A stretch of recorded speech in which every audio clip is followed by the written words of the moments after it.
Hi friends, ಹೇಗಿದ್ದೀರಾ?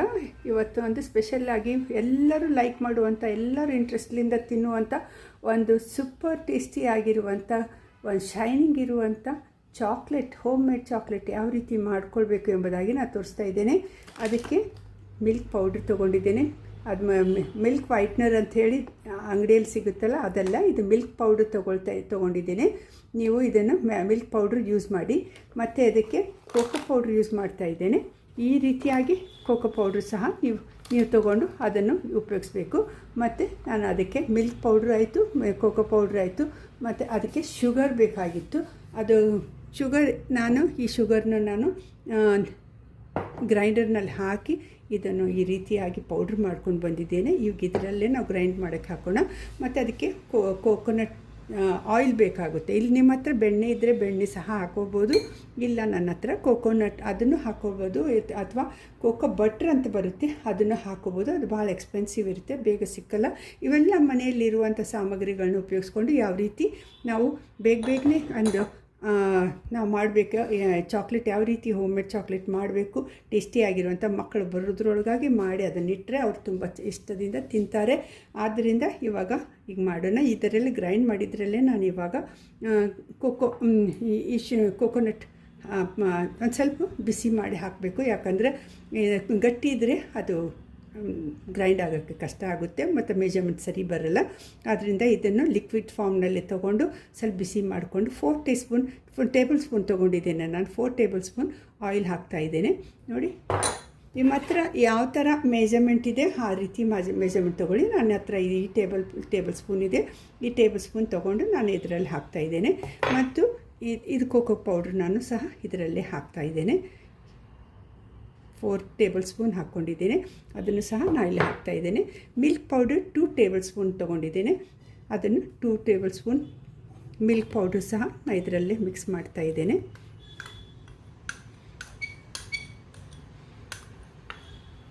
ನೋಡಿ, ಮತ್ತು ಇದು ಶುಗರ್, ಐಸಿಂಗ್ ಶುಗರ್ ಇದ್ದರೆ ಅದನ್ನು ಹಾಕ್ಕೋಬೋದು. Icing sugar is best. ಅದಿಲ್ಲ ಅಂದರೆ ನಿಮ್ಮ ಮನೆಯಲ್ಲೇ ನೀವು ಶುಗರ್ ತೊಗೊಂಡು ಇದನ್ನು ಈ ರೀತಿಯಾಗಿ ಪೌಡ್ರ್ ಮಾಡಿಕೊಂಡು ನುಣ್ಣಗೆ ಮಾಡಬೇಕು. ಕ್ರಿಸ್ಟಲ್ ಇದ್ದರೆ ಕಷ್ಟ ಆಗುತ್ತೆ. ಆದ್ದರಿಂದ ಇದು ಕ್ರಿಸ್ಟಲ್ ಇಲ್ಲದೆ ಮಾಡ್ಕೋಬೇಕು. ನಿಮ್ಗೆ ಹತ್ರ ನಿಮ್ಗಿಷ್ಟ ಇದ್ದರೆ ನೀವು ಇದನ್ನು ಸಹ ಸಾಣಿಗೆ ಹಾಕ್ಕೊಂಡು ನೀವು ತೊಗೋಬೋದು. ಇದು ಮಾಡಿದರೆ ಅದರಲ್ಲಿರುವಂಥ ಎಲ್ಲ ಯಾವುದೇ ರೀತಿಯಾಗಿ ಇರುವಂಥ ಲಂಪ್ಸ್ ಬರಲ್ಲ. ಆ ರೀತಿಯಾಗಿ ಬರದಂಥ ಹಾಗೆ ಇವನ್ನೆಲ್ಲನೂ ನೀವು ತೊಗೊಂಡು ಇದನ್ನು ನಾವು ಗ್ರೈಂಡ್ ಮಾಡ್ಕೊಂಬರಬೇಕಾಗ್ತದೆ. ಇಲ್ಲ ಅಂತಂದರೆ ಇದನ್ನೆಲ್ಲ ಏನು ಮಾಡಬೇಕಂದ್ರೆ ಈ ರೀತಿಯಾಗಿರುವಂಥ ಬೋಲ್ ತೊಗೊಂಡು ಒಂದು ಪಾತ್ರೆಯಲ್ಲಿ ನೀರು ಕಾಸೋಕ್ಕೆ ಇಡಬೇಕು. ಮತ್ತು ಅದು ಕಾಯ್ತಾ ಬಾಯ್ಲ್ ಆಗ್ತಾ ಇರುವಾಗ ಸಣ್ಣ ಮಾಡಿ ಇದರಲ್ಲಿ ಎಲ್ಲ ಇಂಗ್ರೀಡಿಯೆಂಟ್ಸ್ ಎಲ್ಲ ಹಾಕಿ ಇದನ್ನು ಈ ರೀತಿಯಾಗಿ ಸ್ಟವ್ ಮಾಡ್ತಾಯಿದ್ರೆ ಲಿಕ್ವಿಡ್ ಆಗಿ ಅದು ರೆಡಿ ಆಗಿಬಿಡುತ್ತೆ. ಅದು ರೆಡಿ ಆದಮೇಲೆ ನಾವು ಅದನ್ನು ಮೋಲ್ಡ್ನಲ್ಲಿ ಪೋರ್ ಮಾಡಿ ಚಾಕ್ಲೇಟ್ ಮಾಡ್ಬೋದು. ಇವಾಗ ನಾನು ಅದು ಆ ರೀತಿ ಮಾಡ್ತಾಯಿಲ್ಲ.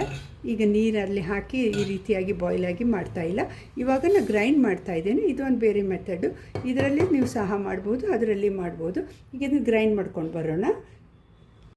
ನೋಡಿ, ಈ ರೀತಿಯಾಗಿ ನಾವು ಇದು ಚಾಕ್ಲೇಟ್ ಕಾಂಪೌಂಡ್ ಮಾಡ್ಕೋಬೋದು. ಕಾಂಪೌಂಡ್ ಮಾಡ್ಕೊಂಡ್ಮೇಲೆ ಈ ರೀತಿಯಾಗಿ ಗ್ರೈಂಡ್ ಮಾಡಿದರೆ ನಮಗೆ ಮಾರ್ಕೆಟ್ಲಿಂದ ಕಾಂಪೌಂಡ್ ತಂದು ಅದರ ರೀತಿಯಾಗಿ ಮಾಡೋದೇನು ಅವಶ್ಯಕತೆ ಇಲ್ಲ. ಈ ರೀತಿಯಾಗಿ ನಾವು ಮಾಡಿಕೊಂಡ್ರೆ ಈ ಗ್ರೈಂಡ್ ಮಾಡಿದರೆ ಇದು ಕಾಂಪೌಂಡ್ ಆಯಿತು. ಇವಾಗ ಇದನ್ನು ನಾನು ಈ ಮೋಲ್ಡ್ನಲ್ಲಿ ಹಾಕ್ತಾಯಿದ್ದೇನೆ. ನಿಮಗೆ ಬೇಕಾದರೆ ಈ ಡ್ರೈ ಫ್ರೂಟ್ಸನ್ನು ನಾನು ಕಟ್ ಮಾಡಿ ಇಟ್ಕೊಂಡಿದ್ದೀನಿ. ಆ ರೀತಿಯಾಗಿ ಅದನ್ನು ಮೇಲ್ಗಡೆನೂ ಹಾಕ್ಬೋದು, ಅಥವಾ ಕೆಳಗಡೆನೂ ನೀವು ಹಾಕಿಕೊಂಡು ನೀವು ಡ್ರೈ ಫ್ರೂಟ್ಸ್ ಹಾಕಿ ನೀವು ಯಾವ ರೀತಿ ಬೇಕೋ ಟೇಸ್ಟ್ಗೆ ಆ ರೀತಿಯಾಗಿ ನೀವು ಮಾಡ್ಕೋಬೋದು. ನಾನು ಇಲ್ಲಿ ಕೆಳಗೂ ಮೇಲ್ಗಳನ್ನೂ ಹಾಕ್ತೀನಿ. ನೀವು ಸಹ ಮಾಡ್ಕೊಂಡು ನೋಡಿ, ತುಂಬ ಚೆನ್ನಾಗಿ ಬರುತ್ತೆ, ಟೇಸ್ಟಿಯಾಗಿರುತ್ತೆ. ನೀವು ಹೋಮ್ ಮೇಡ್ ಮಾಡೋದ್ರಿಂದ ಅದರಲ್ಲಿ ಯಾವುದೇ ಕೆಮಿಕಲ್ ಇರೋದಿಲ್ಲ ಅಥವಾ ಪ್ರಿಸರ್ವೇಟಿವ್ಸ್ ಇರೋದಿಲ್ಲ. ಯಾವುದೇ ರೀತಿ ಇದು ಇಮಿಡಿಯೇಟ್ಲಿ ಮಾಡ್ಕೊಂಡು ತಿನ್ನುವಂಥದ್ದಾಗಿದೆ. ಆದ್ದರಿಂದ ನೀವು ಸಹ ಮಾಡ್ಕೊಂಡು ತಿನ್ನಿ ಎಂಬುದಾಗಿ ನಾನು ನಿಮಗೆ ಹೇಳ್ತಾ ಇದ್ದೇನೆ. ದಯಮಾಡಿ ಈ ರೀತಿಯಾಗಿ ಮಾಡ್ಕೊತೀನಿ. ನೋಡಿ, ಈ ರೀತಿಯಾಗಿ ಹಾಕಿದ್ದೇನೆ. ಇವಾಗ ಇದರಲ್ಲಿ ಒಂದೊಂದು ನೀವು ಇನ್ನೂ ಜಾಸ್ತಿ ಹಾಕಿದರೆ ಚೆನ್ನಾಗಿರುತ್ತೆ. ನೋಡಿ, ಇದರಲ್ಲಿ ಫಿಲಪ್ ಮಾಡಬೇಕು. ಅಷ್ಟು ಫಿಲಪ್ ಮಾಡಿ ಇನ್ನೂ ಸ್ವಲ್ಪ ಜಾಸ್ತಿ ನಿಮ್ಗೆ ಕೊಬ್ಬರಿ ಎಣ್ಣೆ ಹಾಕಿದರೂ ಸಹ ನಡೆಯುತ್ತೆ. ಇಲ್ಲಾಂದರೆ ಬೆಣ್ಣೆ ಕಾಸಿ ಅದರದ್ದು ಹಾಕಿ ನೀವು ಮಾಡ್ಬೋದು. ಅದು ಇನ್ನೂ ಲಿಕ್ವಿಡ್ ಆಗುತ್ತೆ. ಮೊದಲು ಸ್ಟಾರ್ಟಿಂಗ್ ಬರಲ್ಲ ಅದು. ನೀವು ಒಂದು ಸ್ವಲ್ಪ ಜಾಸ್ತಿ ಹೊತ್ತು ನೀವು ಪಲ್ಸ್ನಲ್ಲಿ ಇಟ್ಕೊಂಡು ಮಾಡಬೇಕಾಗ್ತದೆ. ಇಲ್ಲ ಅಂತಂದರೆ ನೀವೇನು ಮಾಡಬೇಕು, ಡಬಲ್ ಬಾಯ್ಲರ್ ಸಿಸ್ಟಮ್ದಲ್ಲಿ ನೀವು ಇದನ್ನು ಈ ರೀತಿಯಾಗಿ ಮಾಡ್ಕೊಳ್ಬೋದು.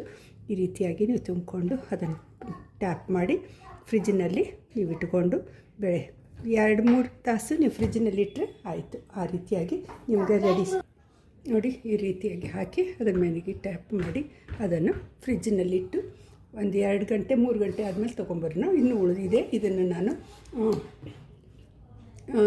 ನಿಮ್ಮ ಹತ್ರ ಸಿಲಿಕಾನ್ ಈ ಥರ ಇಲ್ಲ ಅಂತಂದರೆ ನೀವು ನಿಮ್ಮದು ಇದು ಇರುತ್ತಲ್ಲ ಫ್ರಿಜ್ಜಿನಲ್ಲಿ ಹಾಕುವಂಥ ಐಸಿಂದು ಬೋರ್ಡ್, ಅದರಲ್ಲಿ ಹಾಕಿ ನೀವು ಸಹ ಮಾಡ್ಕೋಬೋದು. ಬೇರೆ ಅದರಲ್ಲಾದರೂ ನೀವು ಹಾಕಿಕೊಂಡು ನೀವು ಮಾಡ್ಕೊಳ್ಬೋದು. ಇದು ತುಂಬ ಬೇಗ ಬಂದುಬಿಡುತ್ತೆ ಮೇಲ್ಗಡೆ. ಅದಕ್ಕಾಗಿ ನೀವು ಯಾವುದನ್ನಾದರೂ ನೀವು ಪ್ಲಾಸ್ಟಿಕ್ನಲ್ಲಾದರೂ ಹಾಕ್ಕೋಬೋದು ಅಥವಾ ನೀವು ಈ ಸಿಲಿಕಾನ್ದಲ್ಲಿ ಹಾಕ್ಬೋದು. ಇವಾಗ ಇದನ್ನು ಫ್ರಿಜ್ಜಿನಲ್ಲಿ ಇಡ್ತೇನೆ, ನಂತರ ಅದಾದಮೇಲೆ ತೋರಿಸ್ತೇನೆ. ನೀವು ಸಹ ಈ ರೀತಿಯಾಗಿ ಚಾಕ್ಲೇಟ್ ಮನೆಯಲ್ಲೇ ಮಾಡಿಕೊಂಡು ತಿಂದು ನೋಡಿ ಕಮೆಂಟ್ ಬರ್ರಿ. ಯಾವ ರೀತಿ ಟೇಸ್ಟ್ ಬಂತು ಎಂಬುದಾಗಿ ನನಗೆ ಹೇಳಿ, ಮತ್ತು ಎಲ್ಲರಿಗೂ ಇದನ್ನು ನೋಡೋದಕ್ಕೆ ಎನ್ಕರೇಜ್ ಮಾಡಿರಿ. Thank you for watching. God bless you all. ನೋಡಿ ಫ್ರೆಂಡ್ಸ್, ಇವಾಗ ಅದನ್ನು ನಾನು ಫ್ರೀಝರ್ಲಿಂದ ತೆಗೆದು ಈ ರೀತಿಯಾಗಿ ಚಾಕ್ಲೇಟ್ ಆಗಿದೆ. ನೀವು ಸಹ ಇದನ್ನು ತಗೊಂಡು ತಿಂದು ನೋಡಿ. ಈ ರೀತಿಯಾಗಿ ಚೆನ್ನಾಗಿರುವಂಥ ನೀವು ಚಾಕ್ಲೇಟ್ಸನ್ನು ಮನೆಯಲ್ಲಿ ಮಾಡಿಕೊಳ್ಳಿ. ಇದು ನಮ್ಮದು ಮನೆಯಲ್ಲೇ ಮಾಡಿದಂಥ ಹೋಮ್ ಮೇಡ್ ಚಾಕ್ಲೇಟ್ ಆಗಿದೆ. ಮತ್ತು ಇದನ್ನು ನಾನು ಯಾವುದೇ ರೀತಿಯ ಕಾಂಪೌಂಡನ್ನು ನಮ್ಮ ಮಾರ್ಕೆಟ್ಲಿಂದ ತಂದಿಲ್ಲ. ಇದನ್ನೇ ನಾನು ಉಪಯೋಗಿಸ್ಕೊಂಡು ಮನೆಯಲ್ಲೇ ಕಾಂಪೌಂಡ್ ಮಾಡಿಕೊಂಡು ಮಾಡಿದ್ದೇನೆ.